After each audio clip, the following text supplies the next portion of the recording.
Welcome to another episode of Relatively Famous, the podcast where I, Chip White, interview relatives of famous people. My famous relative is Vanna White of Wheel of Fortune. She's my sister, hence the podcast. Today is a guest that I've been playing phone tag and podcast tag with for a while. We finally got her on the show. Her dad is an amazing singer, or was an amazing singer, Al Martino. He was also in The Godfather. And Alison Martino, his daughter, is our guest, and she loves Los Angeles. She has an amazing Facebook page called Vintage LA, and I'm excited to have Alison on today.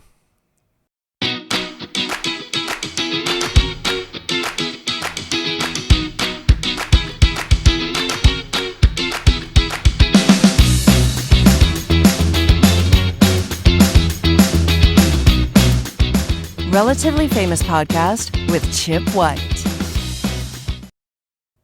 Alison, welcome to Relatively Famous. It feels like it's been a year that we've been going back and forth. I know it hasn't, but we've been going back and forth a lot of your work, and we would have to cancel. So I'm super thrilled that you're finally a guest on the show. Yeah, here, yay.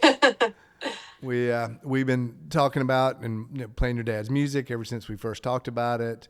I've become a huge fan of your Vintage Los Angeles page.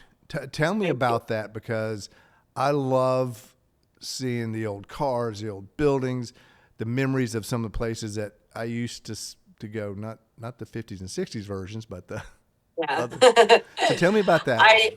People always ask me, like, what's the cutoff? When does vintage start? Where does it pick up? And I always say it's the millennium. It's everything till 2000, because I feel like, a lot of the photos I post, people are not holding cell phones, and it was a different world, like even in the 90s to me, before computers, and before we were stuck on the internet.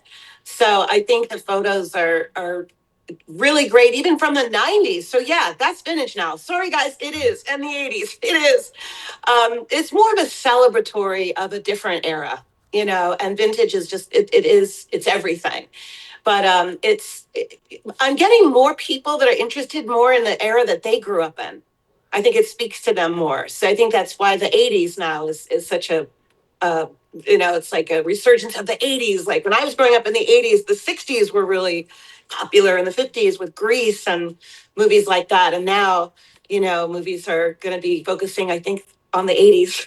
Yeah, there was for a while things were like in a 20-year cycle, like you're saying. When I Yeah. was growing up in the 70s and Happy Days came out, which was the 50s, my dad was like, he could relate, and we would watch it together. And then as the 80s became, we started watching 60s and looking at 60s fashion. And I think it took a little bit longer. It was like a little longer than the 20-year jump, because all of a sudden it's the millennial. I don't know. Yeah. But yeah, I like looking at the eras that you do, the 80s and 90s, because those were my LA years. But I like even looking back at the 60s, 70s, and 50s and Yeah. the 40s kind of stuff.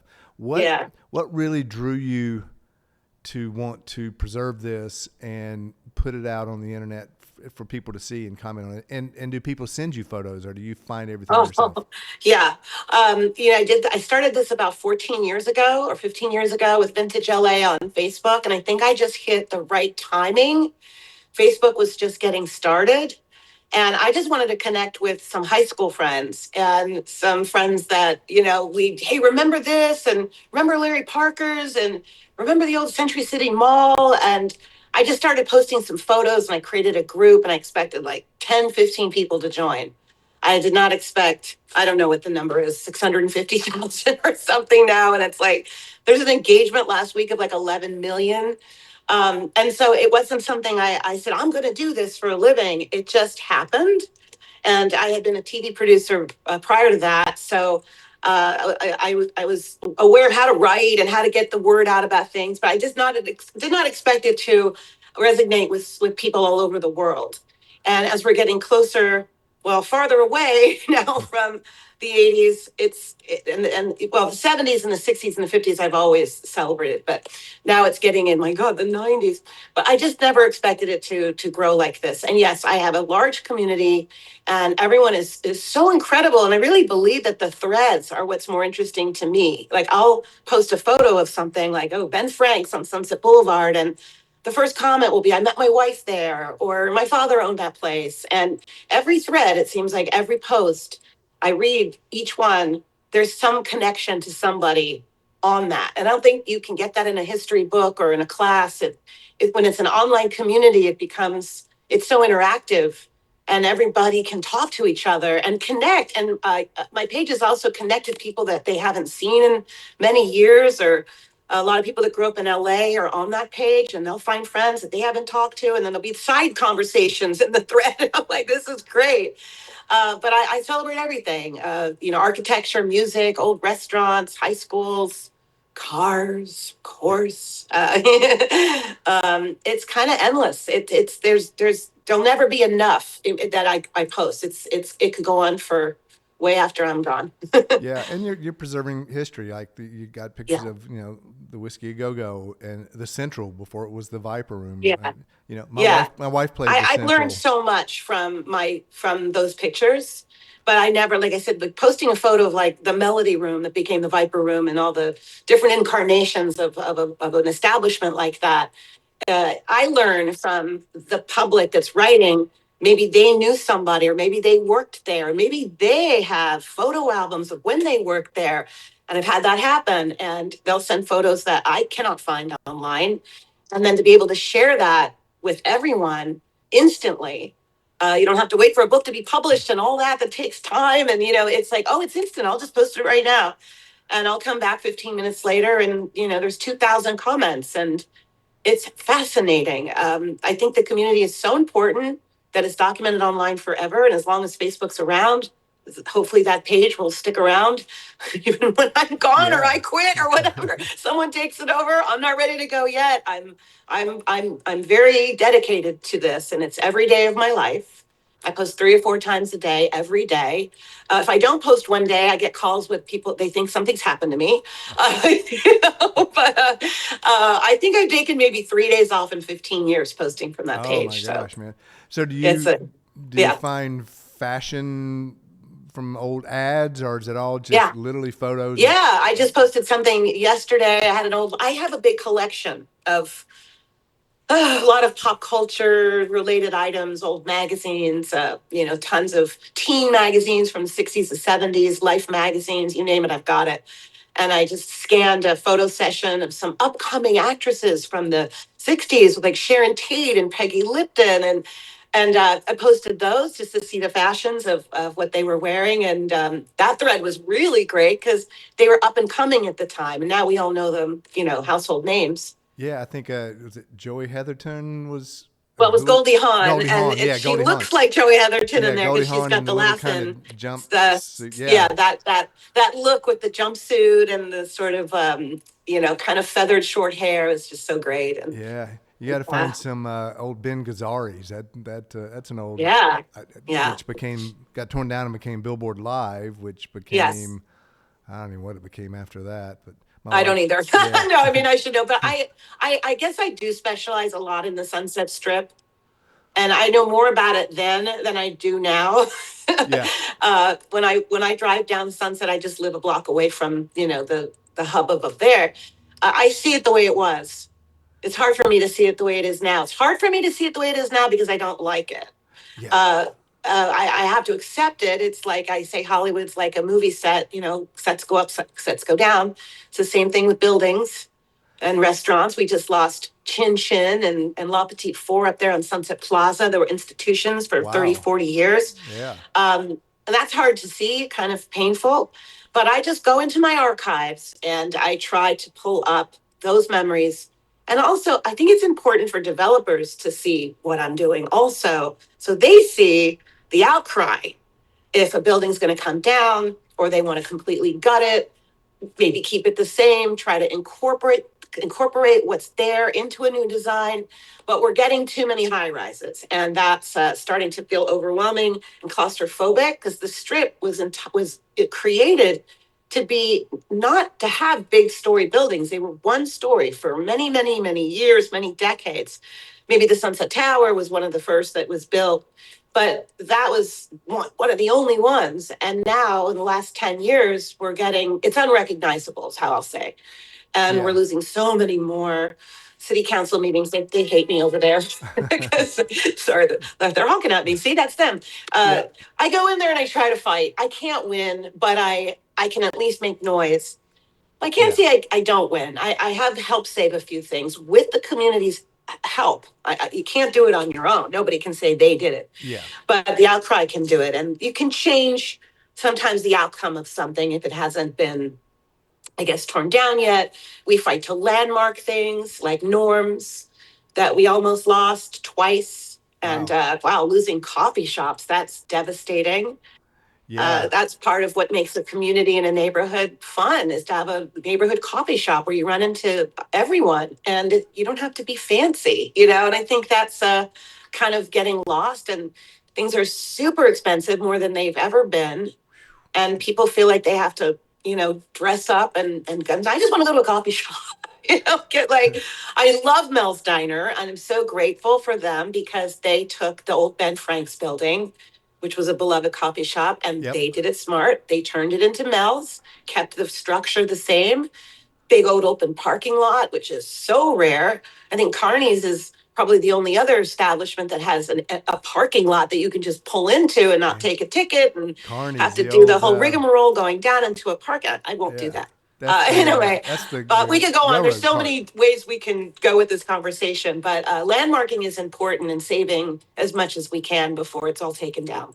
Does some of that come from your childhood? I mean, I like to say you kind of were at the tail end of what the magical Hollywood to me, the 50s, 60s, and then it started changing. But, your dad was the crooner and that kind of period. And do you think some of that wanting to preserve that comes from that era?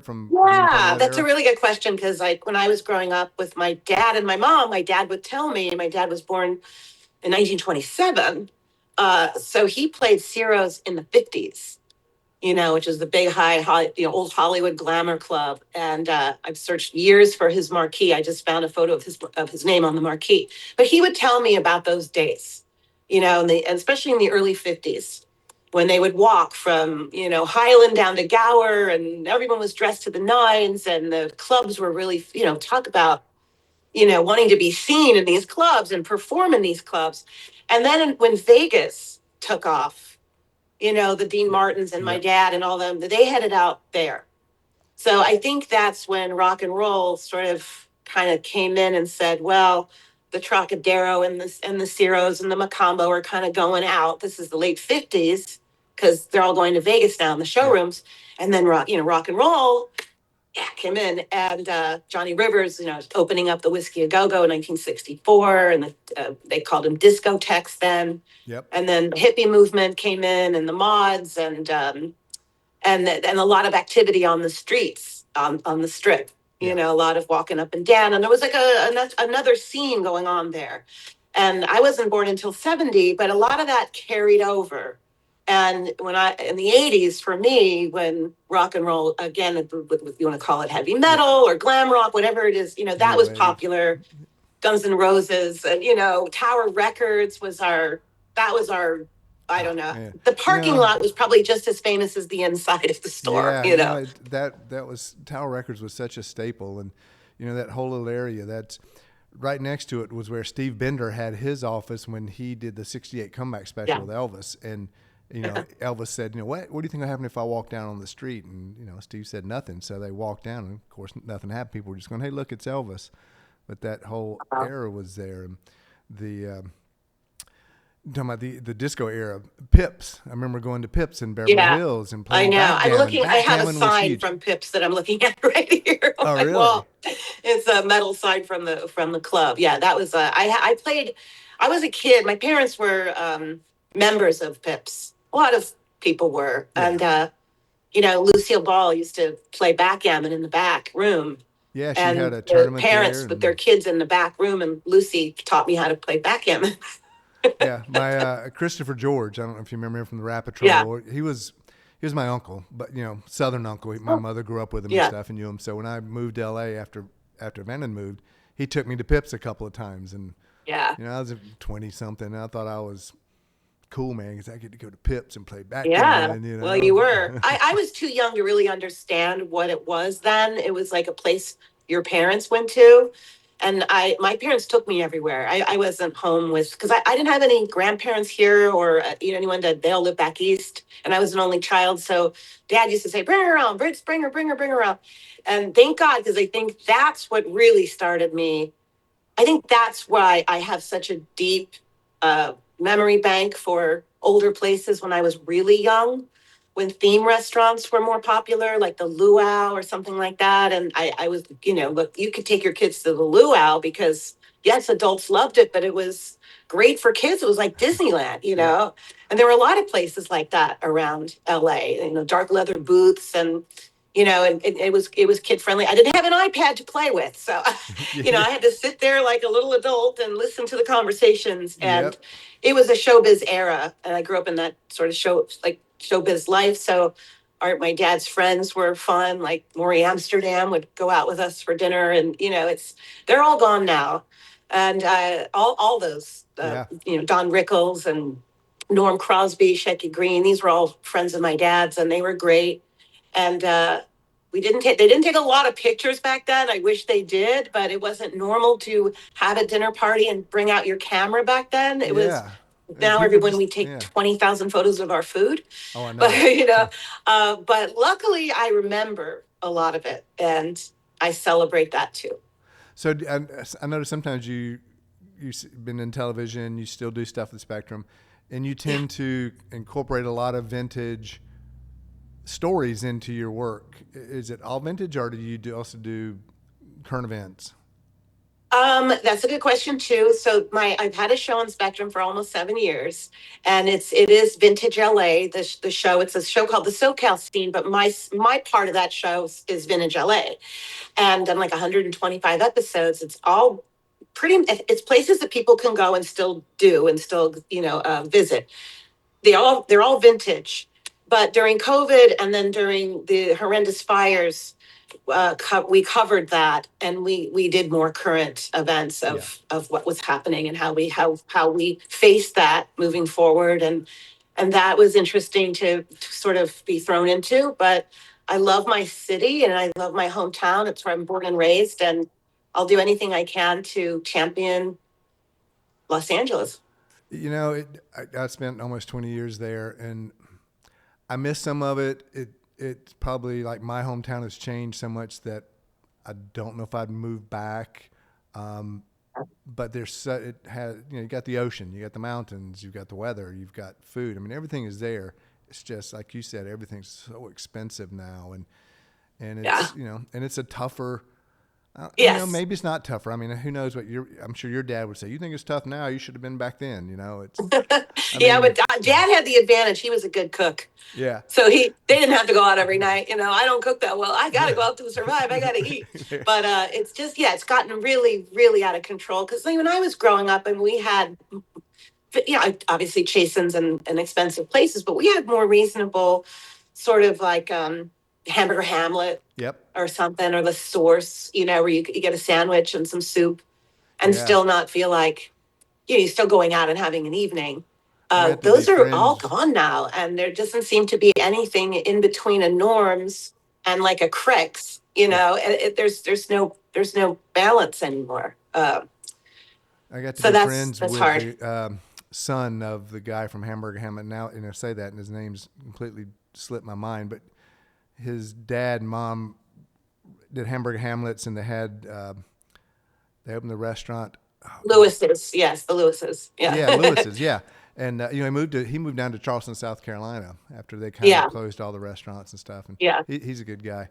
But I remember being at Hamburger Hamlet, and there's Dean Martin's booth, and I'm going with Ricky Martin. We would sit there and have a drink while we were waiting on a meeting and stuff. And a lot of, like you said, a lot of those places where you could see stars just Oh, casually. honey, you did. You didn't. You could. You did.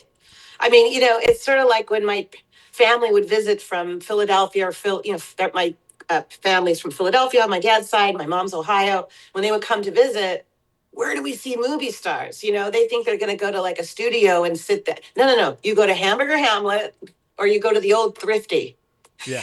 in Yes. Beverly Hills. You see Jack Lemmon getting ice cream, and I mean, Dean Martin every Sunday night at the Hamlet, along with like Rip Taylor was there. Jack Lemmon was always around at these places. Lucille Ball, I saw her in the restroom. Nancy Sinatra, Frank Sinatra, Mateo's was another great Carol restaurant that you've run Channing. into everyone. Yeah. But that era of Hollywood is gone. Yeah, and the Nikki Blairs and the Dome. Nikki Blair's. My dad Those were was roommates with Nikki in 1952. really. Yeah, Nikki left me the sign, the Nikki Blair's sign that was out front. Oh, that was a Spent a lot fun of time place. at Nikki Food was Blair's. great, and I can't remember the guy's name. I'm drawing a blank. He had a German Shepherd and a Cadillac convertible. This was '80s, and that dog, he would go. The dog would literally sit out front of Nikki Blair's and not move until he came back out. That dog, whenever he went, and he would say "stay," and that German Shepherd would sit there the whole time. Wish I could remember. He was friends with Jerry Buss, but anyway.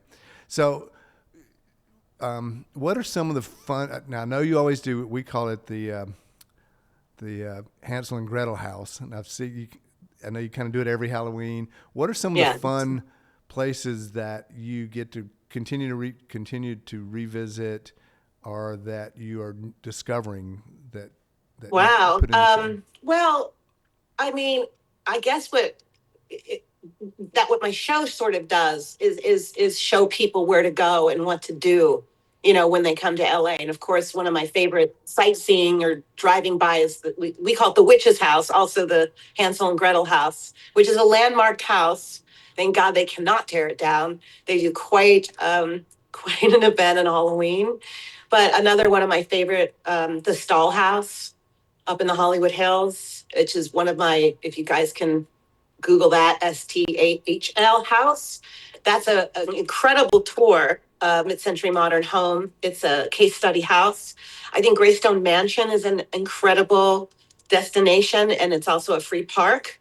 I would definitely look up some Frank Lloyd Wright houses that you can visit. If you can get into the Magic Castle, I think that's a great, great place to spend an evening. That's a lot of It's fun. kind of endless. There's so much. I love Musso and Frank for dinner. I love Dan Tana's. I sort of like the old school places. I kind of live in that world, so I don't know new places. I only know, if I grew up going there, I'm still going there. If it's still around, I'm still going. And Musso and If I Frank's got discover a something big, that I've never knew before, I'll go and put it in my. I love Shay J down in Santa Monica. Yes. I mean, I love it all. I just wish there was more left from my Musso childhood. and I wish Frank's department got, stores were still a thing. I miss Robinson's department stores, the ABC Entertainment Center, the Pan Pacific Auditorium. There's so much gone. I miss Westwood as a destination to go to the movies there. But we have the new Beverly Cinema, which is incredible, which Tarantino owns, and you can see revival movies any night of the week, 3 times a day. So there's an appreciation for history in LA. It is there, and I hope that my page and what I do creates more awareness of that. I'm not going to tell you the newest hippest place to go. It's not going to be me. Yep. But I'll tell you where to go to experience history, like Farmers Market, or I could, and I know other little towns that are out of LA and that are great. Ventura is great. I mean, if you want to go antique shopping, there is a lot. I still love the Sunset Strip. I still live a block away from Sunset Plaza. It's not going to push me out. Now, if I had moved away and I came back and there was a 10-year gap, or I wouldn't know where I was. Yeah. That's how much it's changed. You'd go on the corner of, Santa Monica and La Brea, and I don't know where I'm at. That's disappointing. But I am going through the changes, so I am aware of what I'm at, if that makes sense. Yeah. But and Beverly Hills, where I grew up in, is a completely different city. I don't that I is completely foreign to me. I don't spend as much time there anymore. All the beautiful houses that I grew up around, which much smaller, and they sat back on the on the properties with driveways and grass, are now huge, massive embassies that they look like embassies. They don't look, that's not, I didn't grow up with that kind of wealth. And I think when people say, oh, you're from Beverly Hills, well, that happened later. That's after me and my childhood. Never knew a billionaire in our lifetime. Didn't even know what that meant, And now I drive through the streets there. I can't believe my old house is still standing, but I do not know what street I'm on in Beverly Hills. I don't recognize this over everyone trying to outdo each other's houses and all that. I don't like it because I feel like the creativity is there's something. I mean, Edward G. Robinson lived across the street from us for years, and Gene Kelly around the corner, and they had modest houses. I mean, they weren't. I'm not putting it down. I'm not saying you can't build your big, huge, massive dream house, but some of these houses they're tearing down are dream houses. Yeah, I mean, they So were back why then. tear it down? Yeah. Build onto it if you want, or build more to it. But to just level, there's a beautiful house. I won't get into it now, but right, a beautiful house we all fought for, which is on Roxbury across from old Lucy's house that they tore down. One of the most beautiful homes in the world. And they tore it down. It's just been sitting there empty ever since. And that's where I get mad. That's where I'll start kind of, come on, city council, you got to step in and, don't tear down everything, because if you don't recognize where you grew up, and we're considered an extension of Hollywood, or Hollywood for a matter. And, if you drive into Hollywood, let's see pictures of Marilyn Monroe and Charlie Chaplin, and let's celebrate the Hollywood era. And I think you can do that at Moonstone Frank. But then when I walk outside onto Hollywood Boulevard, I don't see a lot of, I hope I'm saying this right, more dedication to Hollywood history. I think a Sorry, couple that of was a rant, but that's okay. I think some of the television shows have tried to hold on to some nostalgia. Kaminsky Method featured Moonstone Franks a lot. Goliath, Shay J's, and the little hotel next door. So I noticed some shows that I watch. I'll go, oh, I know that is. I know where that is. I remember Lucifer. Yeah. There was some places a little later, but I remember that place, and it's grateful that you're passionate about it. When you were, it's nice when I get calls from studios, like if it's Bosch or something, asking if I have any memorabilia from some of these places that they can place, in certain restaurants, because I have a pretty extensive restaurant memorabilia collection of LA places. Some still in existence, most are gone. But if like a movie's going to recreate Ciro's, or recreate I worked the production of Once Upon a Time in Hollywood, and they came over to see my photographs that I had of the late 60s in LA. And it was really fun to watch them look at the photos and see what ads were on the park benches and what ads were on the side of buses back then. That's fun for people to see their favorite show advertised, back when, I'm sure you remember, back on the Strip when the billboards were painted. Yeah. And now they're all digital. Well, that also Not makes as much fun to me. It makes the movie or the television show more authentic if they've done their research and they're using stuff authentic. When I was producing, not a lot of films, but I was in the film and TV business for a while, and my thing was like, make it, if it's a period piece, research it, find it. If it's a 1986, don't throw a 1988 card in there, because someone's going to notice. And they're going to call you out. So the fact that they unless it's a dream. I mean, Tarantino had some things out of, that were out of, like, oh, the Pussycat Theater wasn't there in '69, but in his mind, it's a fairy tale. Yeah. And for him, I'd be happy. I'm happy with that. If you want to do it that way, any way to bring me back. But yes, people are meticulous now about, like, that song wasn't out during that year, or that, that billboard wouldn't have matched up with that, or that TV show wasn't out at that time. It's fun. It's fun to sort of say, I'm my own expert here. There you go. But if it makes sense, then it does. But I am always thrilled to get those calls from any production that wants to get me involved with sort of setting up the scene to get it accurate. Cool. Now we're getting close to running out of time, and we haven't really talked a lot about your father, and that's okay. But just so our viewers know, tell us just a little bit about your dad, because I'll tell them to Google it. They won't. Well, hopefully they won't have to.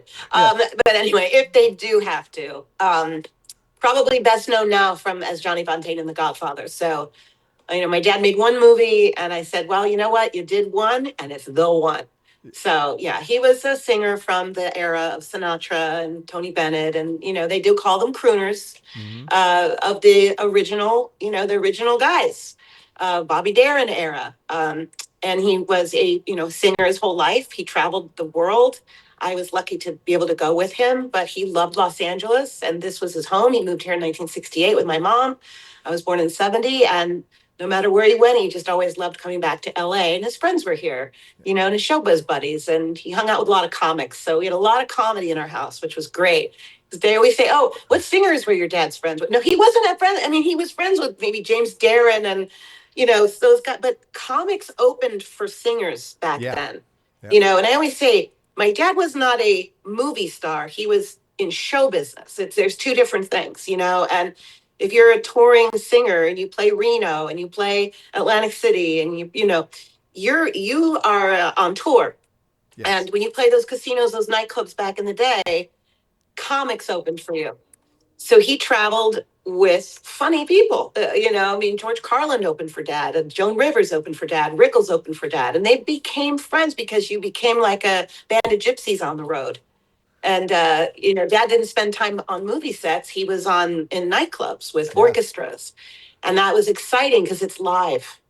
And I've always loved I think rehearsals are my favorite part of anything. If I can see a rehearsal, I love that whole beginning of it's almost showtime and getting in that mood. And I'm so grateful I was able to travel in those nightclubs because they don't really have those nightclubs anymore either. Like Vegas is now, it's about venues that are huge, like the Sphere or, these guys. And whenever anyone says to me, my dad played the lounges, he didn't play lounges. They played the nightclubs in the casinos, the actual showrooms where 2 drink minimum and you get dinner and, and it was the most exciting life for me. I wouldn't trade it for anything. That's awesome. So what is the one question I didn't ask you, or the one thing you really want people to know that we didn't talk about? Well, I think you can get more involved with your community. And I think that you can get upset if something's going to change, and you can go to city council meetings and you can write, because I'm not saying you'll win, but it's good for your soul to fight for your city and to, I do it all the time. And like I said, sometimes we win and sometimes they listen. And get out your photo albums, scan those pictures. You don't have to have everything on your phone.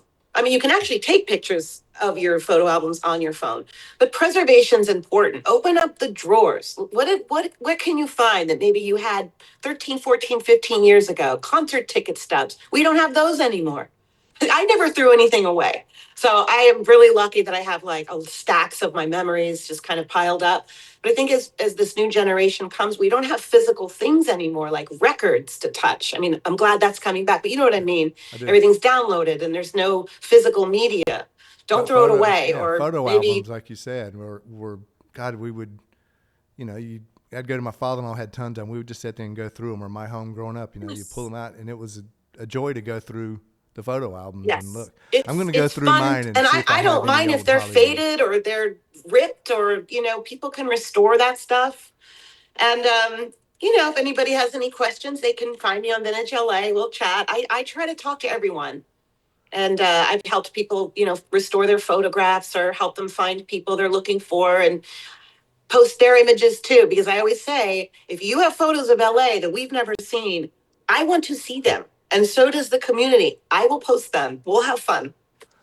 That's awesome. Well, Alison, thank you for being on, and I hope you enjoyed it. I hope you'll tell your friends and share it. And if, you grew up in an era, if you know some other famous relatives, send them our way. They can find me at podcastrelativelyfamous@gmail.com. But I had a ball. I'm glad it finally worked out, and I'm a huge fan of Vintage LA. I'm going to go through my photo albums and see I did take some old photos, and if anything is worthy that I'm not in it, I'll send it to you. Please do. Well, thanks for having me. Thank you, Alison. Okay. Bye. Bye. Well, that was awesome. And Alison is just awesome by herself also. And I like how she spells it A-L like her dad, Alison. Hope you enjoyed it. If you're an LA person and you have old vintage photos, go through your grandparents' photo albums. Who knows, you might have some photos that Alison hasn't seen. Share them with her. That's Vintage LA on Facebook, and reach out to her. I want to thank her for being here. I want to thank my sponsors, visitmyrtlebeach.com. So on the other coast, if you're looking for the perfect family vacation, go to Myrtle Beach, South Carolina, go to North Myrtle Beach, the Grand Strand, but you can plan it all at visitmyrtlebeach.com. Fishing, swimming, golfing, food, just you name it, it's there, and that's at visitmyrtlebeach.com. You can also check out Traveling the Spectrum at visitmyrtlebeach.com, and that's a TV show on Peacock about traveling with autistic kids and sensory-sensitive children, and that's, again, at visitmyrtlebeach.com.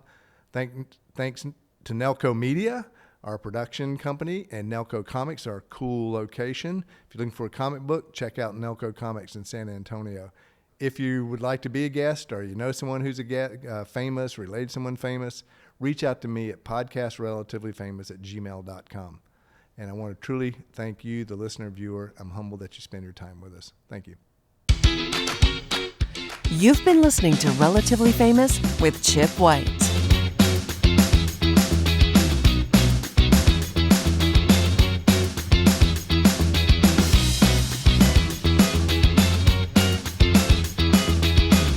Please like and subscribe to Relatively Famous with Chip White.